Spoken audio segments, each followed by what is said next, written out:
Good afternoon. It is Wednesday, July 24th, 2019.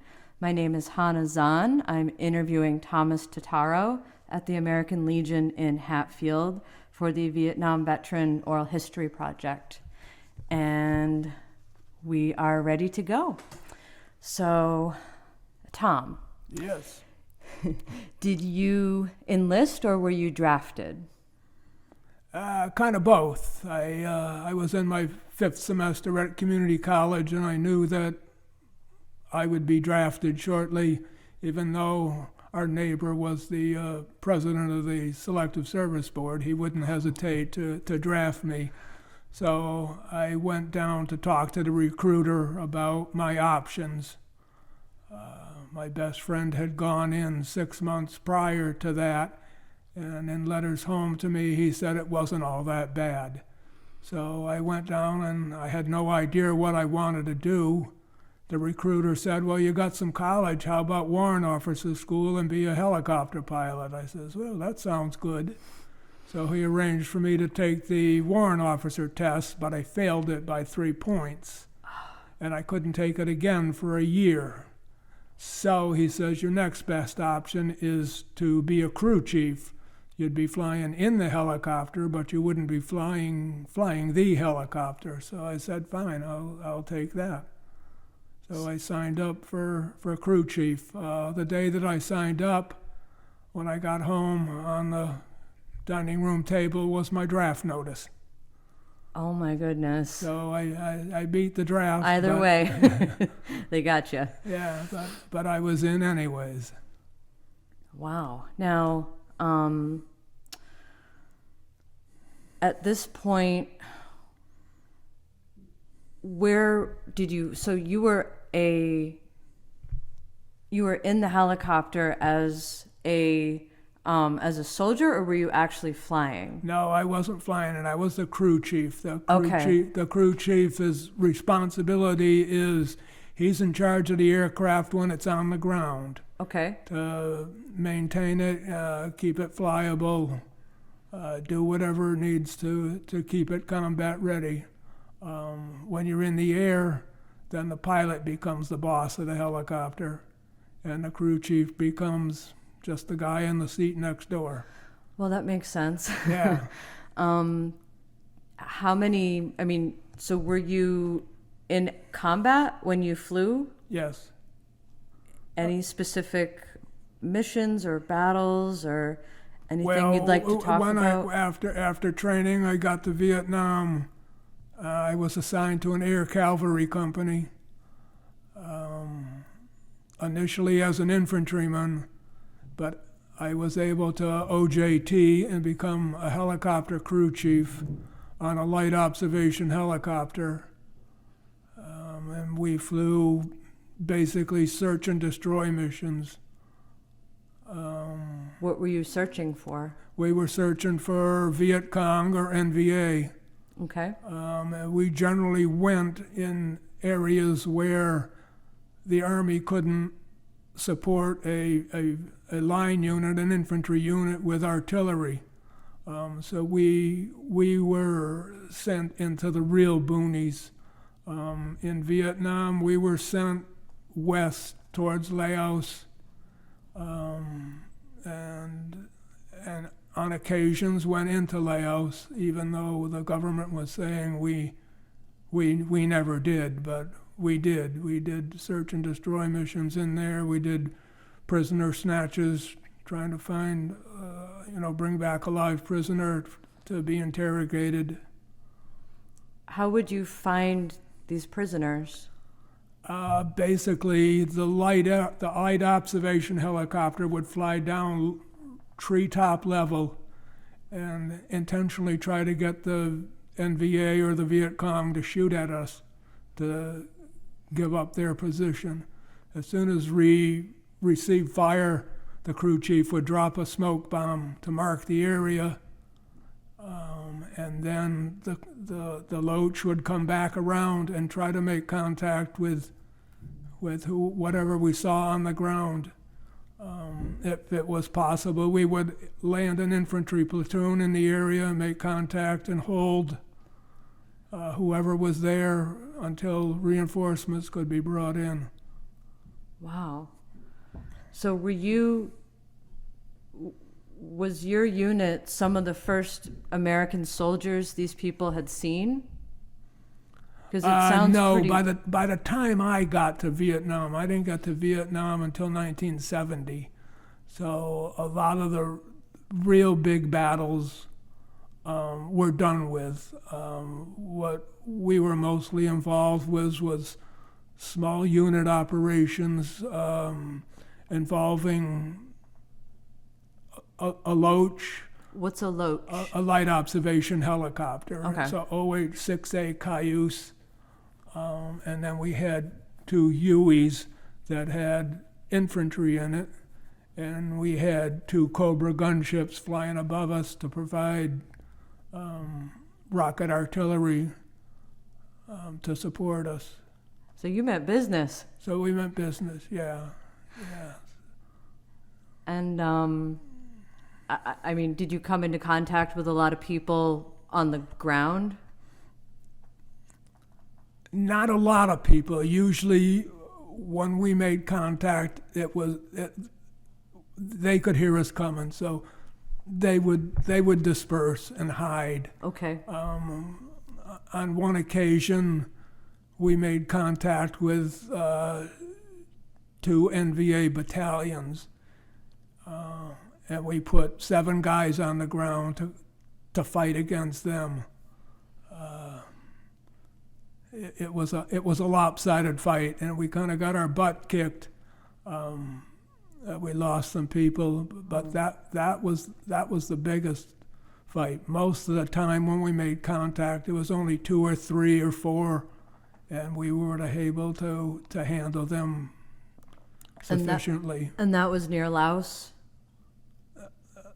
We would fly. We flew. Our area covered southern I Corps, from Quang Tri up to Da Nang and west to the Laotian border. Okay. And at times into Laos. So you had a lot of area.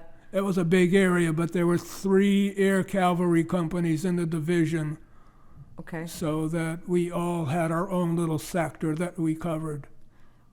What did you use to see the enemy? Did you have any? Just your eyes. There were no goggles or Nothing. night scopes or anything like that for us. It was just strictly observation, and after a few flights, you got pretty good at it. You could pick out trails on the ground and Oh, interesting. Broken branches, that somebody broke as they were passing through. You could spot a campfire, an abandoned campfire. Like I say, after a while, you could spot a lot of things. You could tell things weren't in the proper place. A lot of times we would find spider holes that were covered where the grass on top of the spider hole was kind of brownish, but everything else around it was lush and green. So you knew that there was something underneath that browned grass, and most of the time it was a spider hole with, that led into tunnels that the Viet Cong and the NVA used to hide in. Those tunnels were quite extensive. In areas more south than us, they were. Okay. Where we were, it wasn't too bad. It wasn't as massive as the tunnels in, I think it was Cu Chi where the 25th Infantry Division was. But there were always tunnels or bunkers or places that they hid. Wow. Which made your job more difficult. Yes. To try to find people. Exactly. Without the aid of really any technology. Yeah. You were just simply flying in the air above, trying to see what was going on. What was on. Some areas it was easier to see. As you got along the coast of the South China Sea, it was the terrain was kind of like Cape Cod. Okay. Sand duny, hilly, and low scrub brush, so it was easier to find what we were looking for in that, as opposed to farther west where it was more mountainous and jungle. Did you run into any civilians?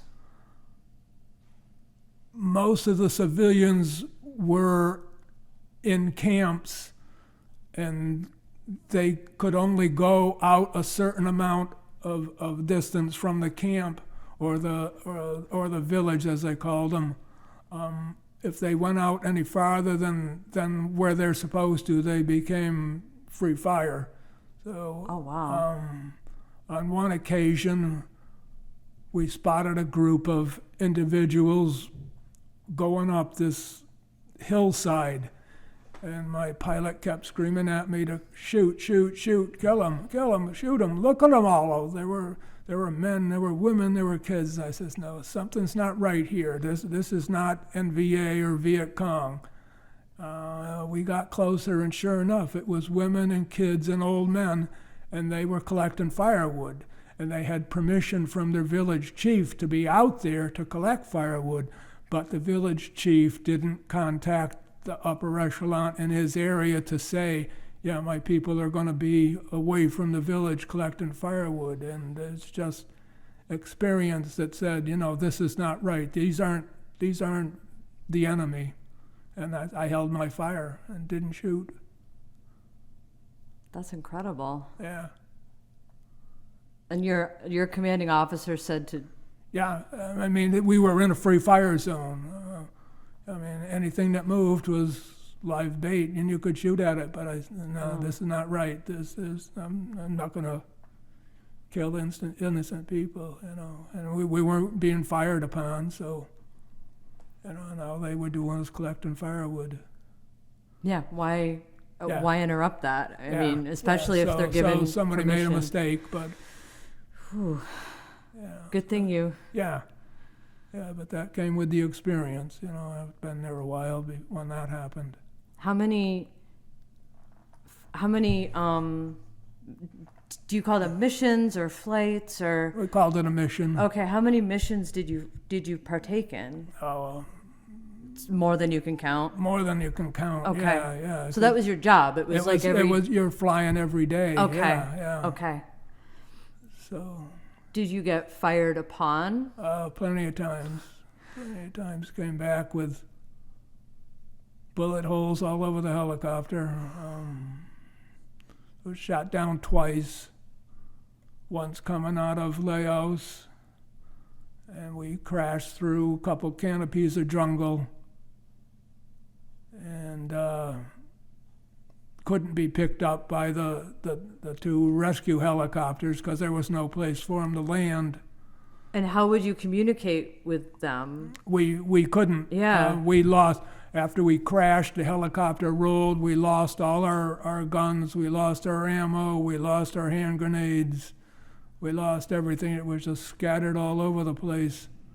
And I remember them saying, if you get shot down, move east, because east was towards the South China Sea, and that's the way you wanted to go. You didn't want to go west towards Laos.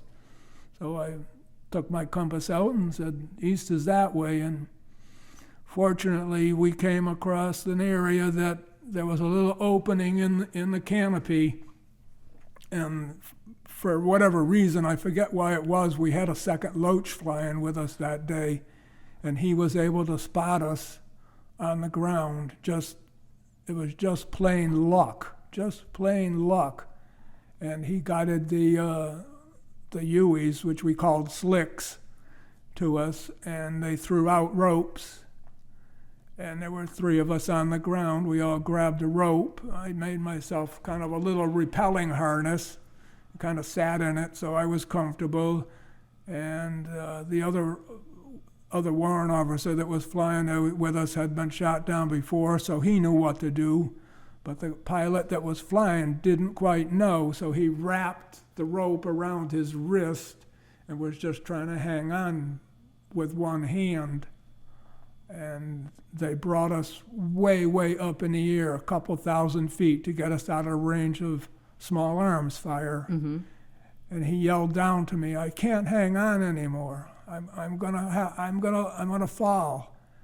So I wasn't going to let that happen. So I pulled myself up on my rope, and I was able to wrap my legs around him and grab him just as he let go. And I held on to him, it seems like an eternity, because wherever you looked, it was just jungle. There was no place to land. Finally, off in the distance, we saw this smoke billowing from a hillside.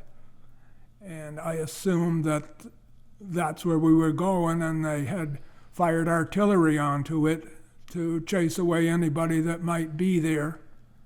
And sure enough, as we got closer, we could see the fires burning. But as we got even closer than that, we could see these punji sticks, which are long bamboo rods that they sharpen to a point and dip in human excrement. And they were pointed up into the air so that when the helicopter came down and they were hard to see, it would pierce the helicopter and cause it to crash. So I was hanging on to this guy with my hands, but I had to let go with my feet because I was trying to kick away the punji sticks as I saw them. I think I kicked 2 or 3 of them and bent them enough so that they didn't impale us, and they finally got us down onto the ground. Wow. So we all made it back. They brought us to the medevac hospital. We were all wounded or injured in some way. I had pieces of the helicopter in the back of my arms, in the back of my legs, where the bullets came up through the bottom. We were all given Purple Hearts and a few days off to recuperate. The next day, I was so sore I couldn't walk. And so it took a few days to recuperate, and I think 3 days later we were back flying again. 3 days 3 days later, yeah. I mean, what was going through your mind while all this was going on? You don't really think about it, you just do. And the thinking about it comes 3 days later when you have time to calm down and your adrenaline gets back to normal levels, and you say, holy cow, what could have happened, you know? And you just, you know, when you're 19, 20 years old, you're invincible. So You bounce back pretty quick. You bounce back pretty good. As a matter of fact, last year I made recontact with the pilot that I had saved. There's a website that one of the guys runs for the company we were in, and he had posted something on it, so I answered it, and we've been in contact ever since. What's his name? His name is Michael Stanley. He lives in Florida with his family. I'm trying to find the time to get down to visit him. He had an accident after he got out of the military, and he's confined to a wheelchair, so it's pretty hard for him to travel. But I want to get back down to see him. That's wonderful. How did it feel to reconnect? It felt great. It felt great, you know, after almost 40-something years to recontact, you know. And did you talk on the phone? Or just briefly email? on the phone, but I have a hard time hearing on the phone with the cochlear implant, so it's mostly Facebook and emails. Then when we're on the phone, you know, my wife is doing the listening and doing the interpreting for me and telling me what's going on, and so.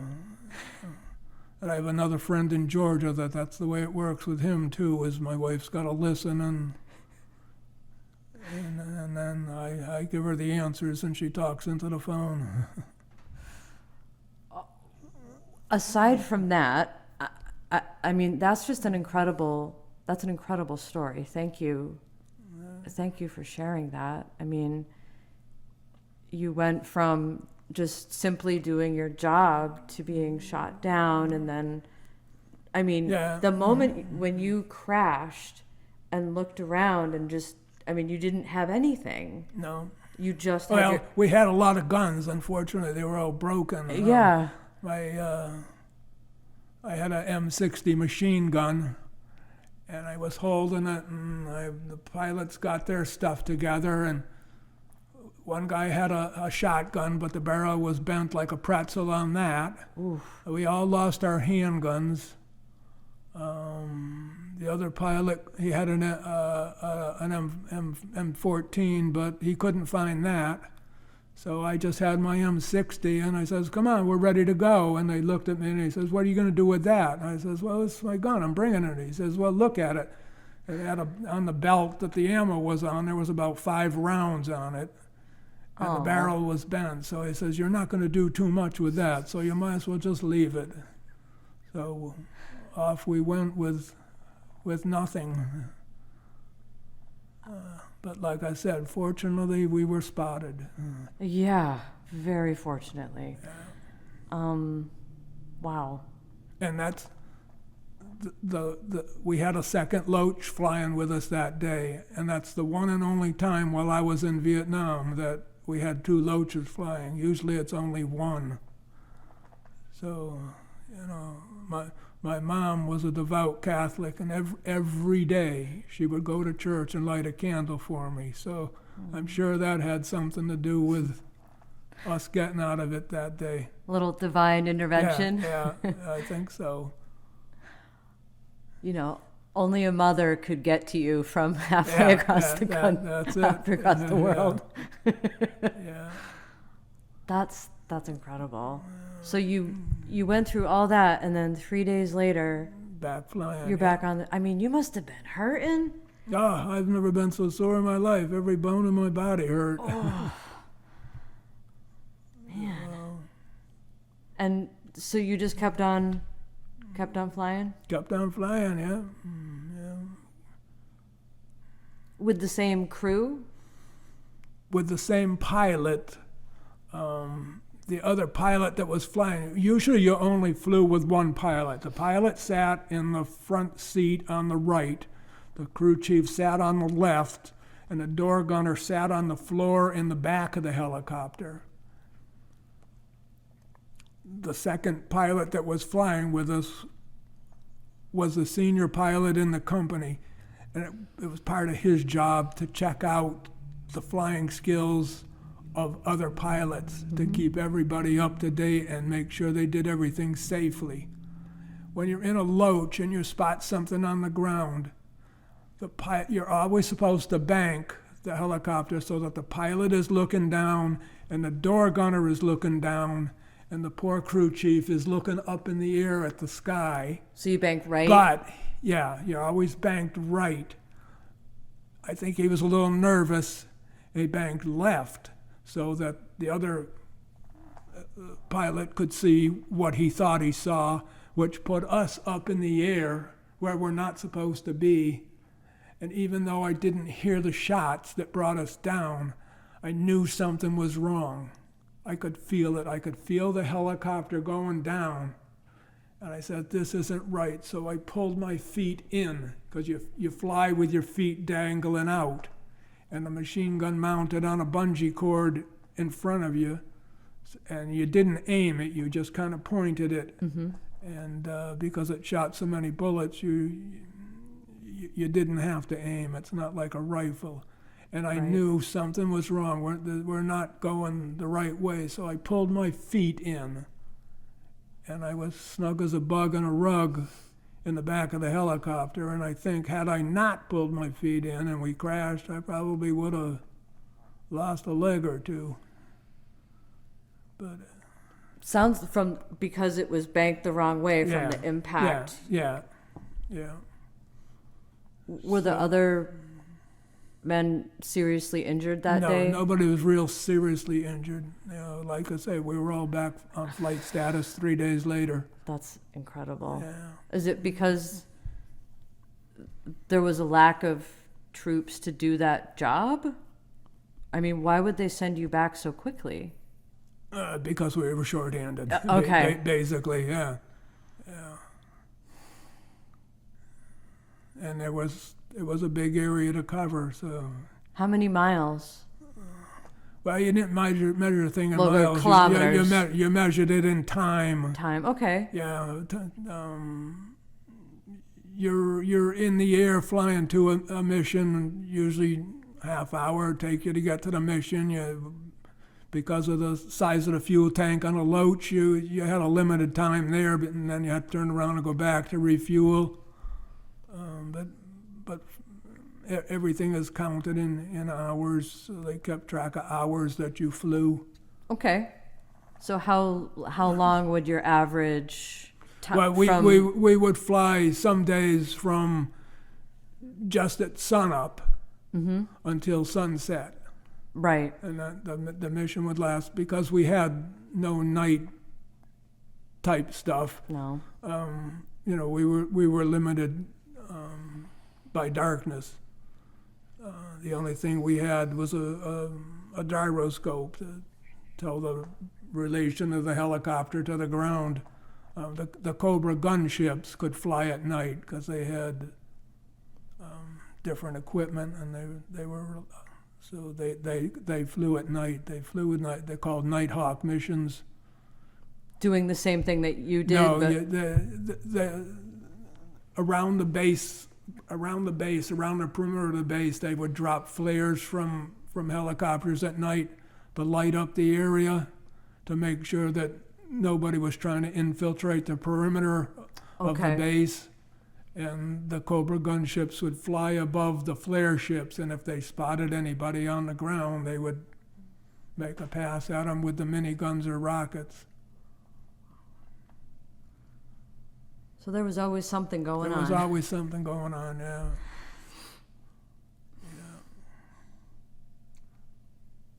I still can't believe they put you back out 3 days later. Yeah, well, a lot of things happened. Yeah. My friend from Georgia was a slick crew chief, and he asked me to fly door gunner with him one night. Okay. His door gunner had gone on R&R, and they were the flare ship, and they were going to be dropping flares. And we dropped a few, and we had a hydraulic failure in the helicopter, so they had to land. So fortunately, we were right on the coast of the South China Sea, and it was an easy landing. But we landed right on an undetonated artillery shell.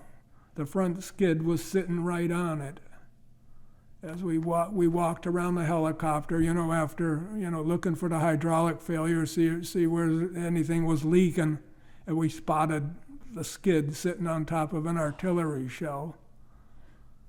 So what did you do? So they radioed back to base camp. Base camp sent some demolition people out, and we were hauled back on another ship back to the base and let the demolition people handle it. Our helicopter came back the next morning, so evidently they took care of that artillery shell without blowing up the helicopter. Yeah, because how do those work? It's when you put pressure on it, and then once it gets released? The artillery shell was something that they shot, and it landed, but it didn't explode. Oh. So, and we landed on it. I mean, you talk about luck. Luck, and fortunately it didn't explode. How long after you'd landed did you figure that out? Well, it didn't take us very long to... Are they big? No, they're not big. They're yay big, yay round. So about 2 feet. Round, Okay. Usually if it didn't explode, you'd expect it to go pretty deep into the ground, especially in a sandy area like we were, but it didn't. Especially at the velocity they come out. Yeah, so... Interesting. You and your luck. Yeah. I guess it's my mother, her lighting her candles. That's incredible. So, did you? Was your whole time over there that exciting? No, there were periods of time when it was just plain boring. So you'd go out and then not. Somebody a long time ago said, "Combat is hours and hours and hours of sheer boredom, and minutes or seconds of sheer terror." and that's the way it is. It's just, sometimes you'd fly for days and days and nothing. You wouldn't see anybody. You wouldn't find anything. And then there were other times when, it happens all at once. Meaning when you would see somebody when something would happen, and we had one pilot, aircraft commander, who always used to say, "Yeah, the shit hit the fan today," and something happened. We made a big engagement, or what's that mean? well, we made contact with a relatively good size group of NVA or Viet Cong. Okay. Most of the time it was Viet Cong or NVA. Is that North Vietnamese Army? Vietnamese Army, yeah. Because we spent a lot of time out in the western part of Vietnam where they were, as opposed to on the coast where the Viet Cong were, because the Viet Cong were basically civilians that during the day and at night they became Viet Cong sympathizers and communist sympathizers.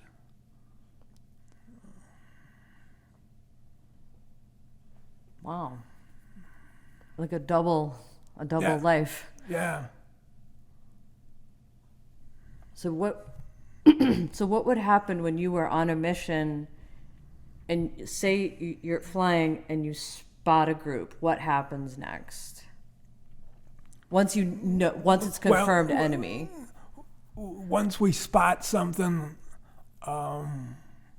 depending on what it is, if it's an individual, most of the time we were able to take them out from the loach. The door gunner was able to take them out, or the crew chief in the front was able to take them out. And it was usually only one or two individuals. Sometimes you'd come across like one time we came across this area had a bunch of straw hooches built, and so we had inserted an infantry squad, and it turned out that it was a NVA repair station where they repaired equipment, and they had sewing machines in there. They were repairing torn uniforms and stuff, but there was nobody around because I don't know why. They had spotted a couple of women that ran off into the bush, but we were never able to find them.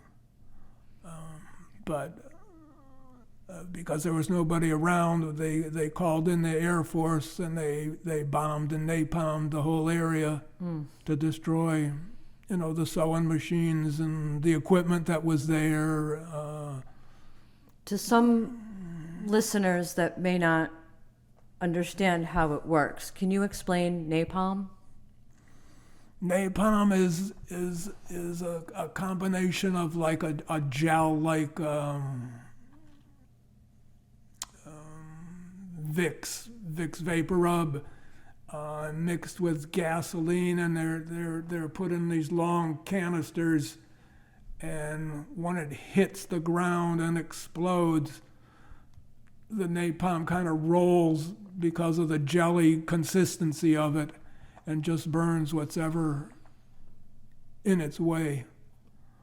So because the area was dry and the hooches were made out of thatch, everything burned fairly easy. So that's the easiest way to get it to go on fire is with napalm.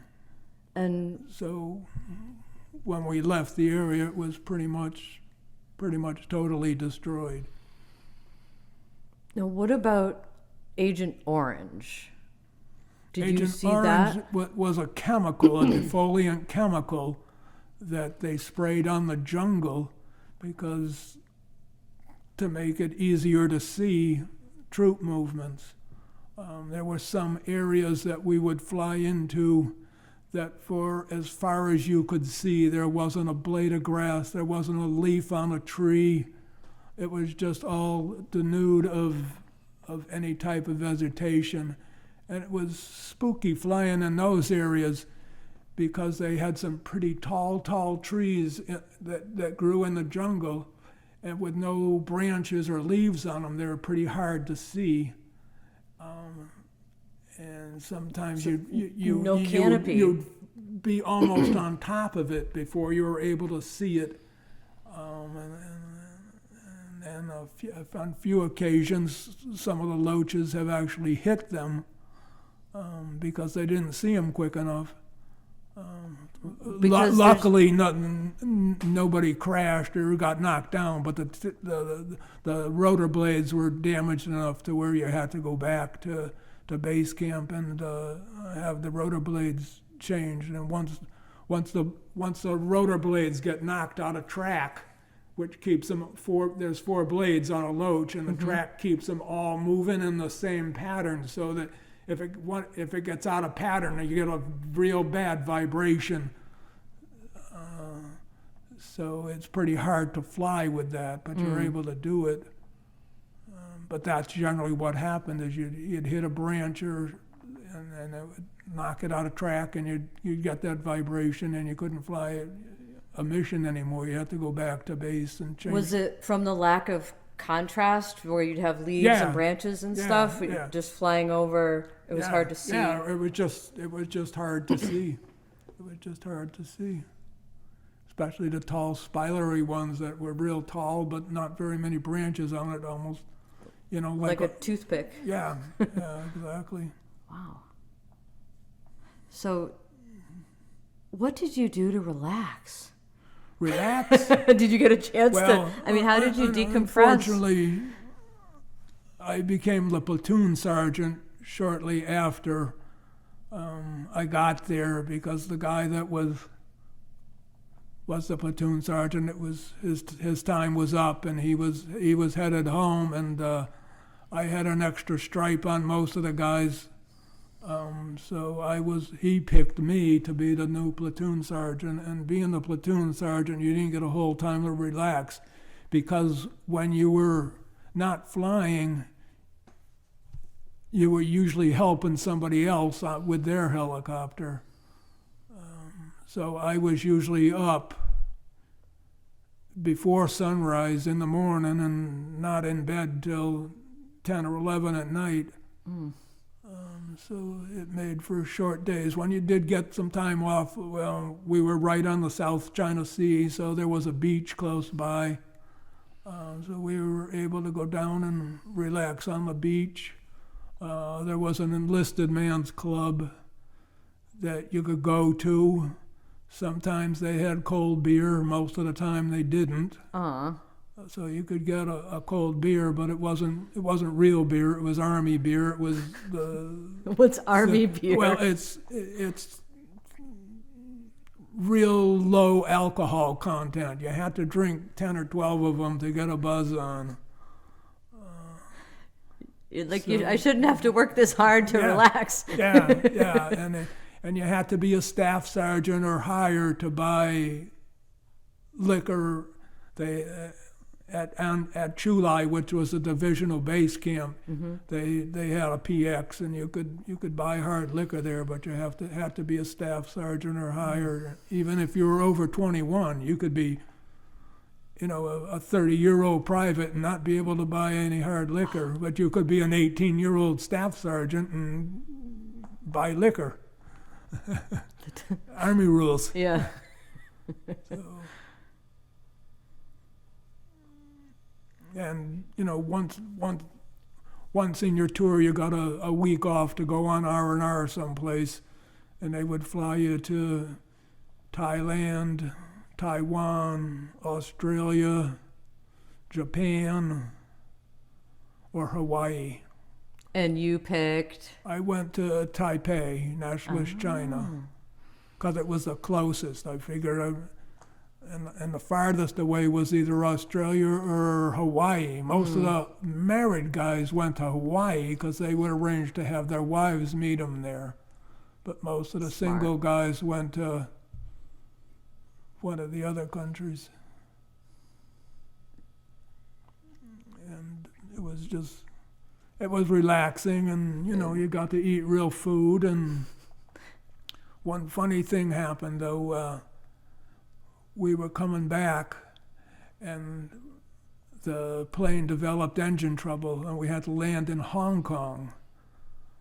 So here's a bunch of a plane load of, there must have been 200 of us in there, a plane load of GIs, and we were all broke because we had just come from R&R, and we landed in Hong Kong, which is, in a fantastic place, but nobody had any money. So they made the announcement over the intercom at the airport that the plane would not be leaving and that we would be the guests of the airlines overnight. And this big applause came out. And there were all these English businessmen there, and they wore these derby hats, like you see in the movies. And this one guy was so happy for us, he bought a beer for a whole plane. So we all had one. I forget the name of the beer. It was, I think he bought Guinness for everybody. Typical English. Yeah, that makes sense. Yeah. So he bought a Guinness for everybody, and then they put us up in a hotel, and they had this huge ballroom, and they had a divider in the middle of it so they could half it. So we were on one half, and there was a Chinese wedding going on in the next half.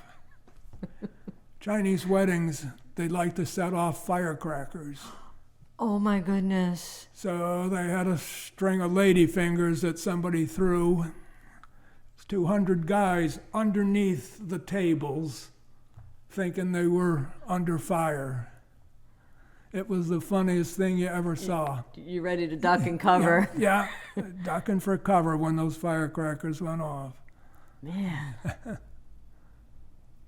That's a good one. Yeah, that's probably the funniest thing that happened while I was there. Did you have any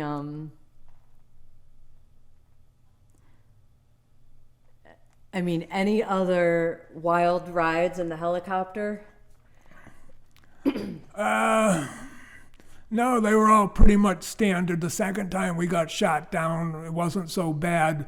It was in a clear area. We were able to auto-rotate down, but we made a real hard landing to where the skids curled up. Is that the feet that it lands on? Yeah, that's what it lands on. And there's one on each side. And we hit so hard that they curled right up.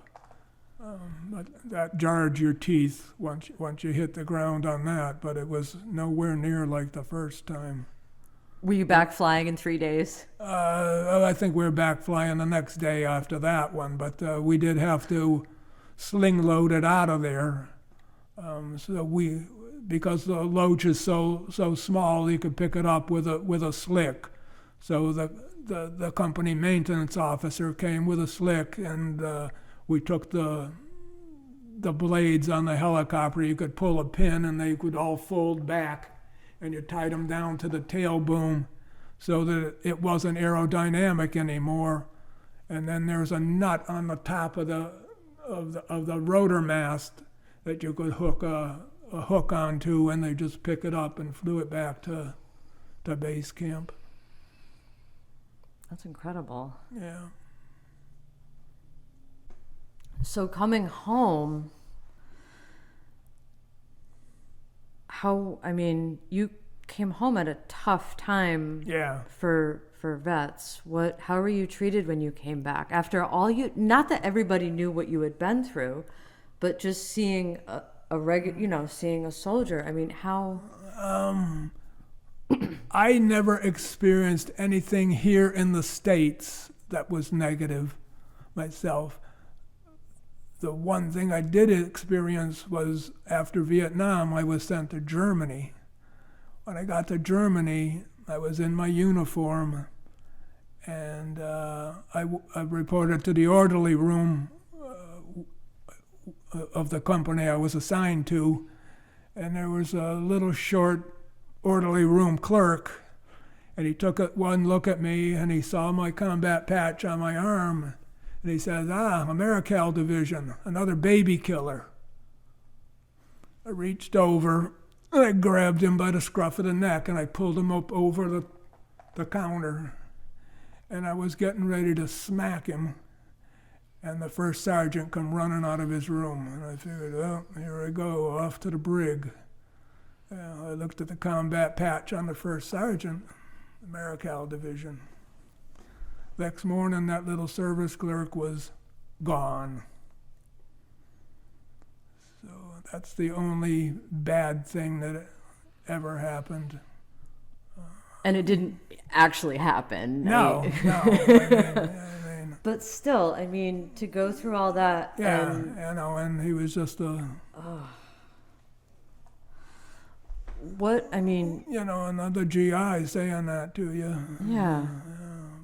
Recognizing you as a combat veteran and saying that. I mean, did other people at the time you served encounter negativity like that? Nobody that I knew had anything negative happen to them. A few of the guys went through post-traumatic syndrome, I guess you call it, and had a few tough years. Some of them, had failed marriages and stuff, drank a little bit too much. But I vowed to myself when I went in that I wasn't going to let anything that happened to me ruin the rest of my life. So even though there were days and times that were not fun, you just kind of stick it in the back of your head and let it stay back there and move forward with your life. My dad gave me that advice because he served in combat in World War II, and as I was getting ready at the airport to ship to Vietnam, he says, no matter what happens over there, you have a home with me and your mother. Because he knew the results of combat, and, but fortunately nothing ever happened that I would not be proud of. Right. And I did my job, and sometimes it was hard, but you did it. Well, you definitely had quite the experience. What from that era in your life, what did you learn to carry with you? Because you knew what not to keep as baggage. What did you internally keep with you from that time? An appreciation for America and what we have here and how we live and the opportunities that we have, because you didn't see that in other countries. The people you were searching for lived very differently than what you were used to. Yes. They were definitely dedicated fighters, but they weren't free. They were doing what they were told to do by a government that they could care less about. And the same with the Vietnamese people. They couldn't care less, as far as I was concerned. They couldn't care less what type of government they had. It could be communist, it could be democratic, they could have had a king. They didn't care. All they cared about was their little village and a little plot of land, and they were happy. They weren't really political, the people that I came across. I was never in a big city. I was never in Da Nang or Saigon, or most of the areas that we were in were all rural, and basically all that the people cared about was their plot of land and to grow enough food to live on. Well, I'm very glad that you chose to sit down and tell your story. Is there anything else you'd like to add? Any final comments or Anything that wasn't covered you think might be important? No, I think that covered just about everything. Okay. I'm glad I served in the military. I think everybody, if they got a chance, should do something like that. Be it the military or AmeriCorps or Peace Corps or anything to serve this great country in a small way. And once you see how most of the other people in the world live, you have appreciation for what you have here. And I'm glad I did it. Well, thank you very much. You're quite welcome.